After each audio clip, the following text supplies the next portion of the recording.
Welcome to Pustik Vane, your one-stop solution for book summary. Today we are here with the book name Born a Crime by Trevor Noah. Let's start its summary. In Born a Crime, stories from a South African childhood, comedian, and television personality Trevor Noah gives a heartfelt and funny recounting of his experiences growing up in South Africa as an oppressed person. Stories of Noah's life are interspersed with insights into South Africa's culture, systems, and history. Noah was born in 1984 to a single mother, Patricia, during the time of racial segregation known as apartheid. Patricia was a strong, driven woman who paid little heed to the racist laws that oppressed her. Noah's father, Robert, agreed to give Patricia a child during a time when sexual relationships between black and white South Africans were illegal. Robert, a Swiss immigrant, never supported segregation and did what he could to undermine apartheid. Because it was dangerous for Patricia and Robert to be seen with their mixed-race child, Noah recalls sometimes being momentarily abandoned by his parents in public settings.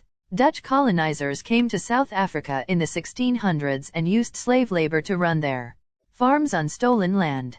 The white South Africans called Afrikaners are descended from these colonizers. Black South Africans, from tribes including the Zulu, Xhosa, and Soto tribes, were subjugated under apartheid law until the mid-1990s.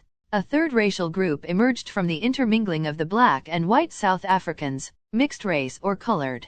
Both during apartheid and after its dissolution, mixed-race South Africans were the most marginalized and disenfranchised people. Noah often felt defined by what he wasn't, not light enough to be labeled as white and not dark enough to be fully accepted into black culture. Apartheid ended in 1994. But Noah's struggles as a mixed-race child in South Africa continued. It was often hard for Noah to determine which groups would accept him.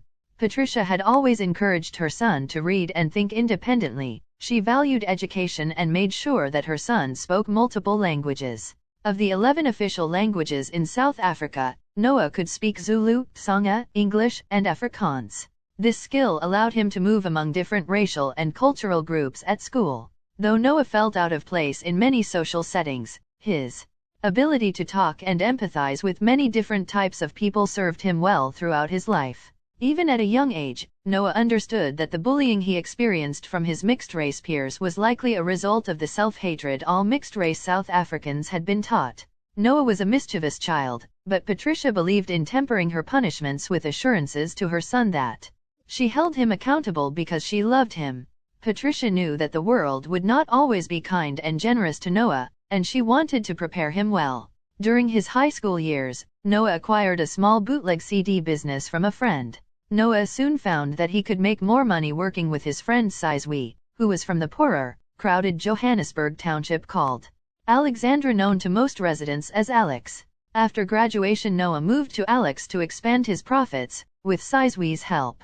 Sizwe recognized that Noah had talent as a live DJ, and the pair formed a performance group. Noah and his group sold bootleg and mixed CDs, dealt in stolen goods, performed at parties and concerts, and did their best to avoid confrontations with local law enforcement. Noah was already familiar with the South African police. Patricia received no help from the local police when she tried to file charges against her abusive husband. Noah was arrested for shoplifting, on suspicion of carrying a weapon, and for driving an unregistered vehicle. One arrest kept Noah in jail for several days, and Patricia had to pay for his lawyer. Despite his dealings with law enforcement, Noah could see his own privilege in comparison to many of his peers. Patricia had worked hard to make sure her son had the ability to make a life for himself. The men in Noah's life taught him little about how to interact with women. Robert was a distant but generally pleasant presence. Patricia's father, Temperance Noah, was an unpredictable figure. Later, Noah would learn that his grandfather had bipolar disorder and would often beat his wife, Frances. Patricia experienced abuse in her marriage as well. Noah's stepfather, Abel, became acquainted with Patricia and her young son during their many visits to the automotive shop where Abel worked on their rundown car. After Abel and Patricia married, he bought the shop. Patricia was forced to sell her home to keep the business running, and the family spent a stressful year living in the shop warehouse.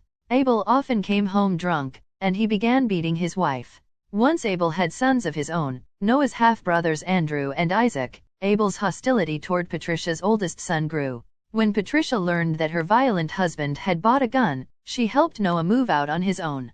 One day, Noah received a phone call from Andrew with news that Abel, now estranged from his family, had come to Patricia's new house and shot her in the head as she was shielding Andrew and Isaac. Miraculously, Patricia survived. Noah was able to cover her medical bills, and Patricia thanked God for protecting her and giving her a son who could afford to help.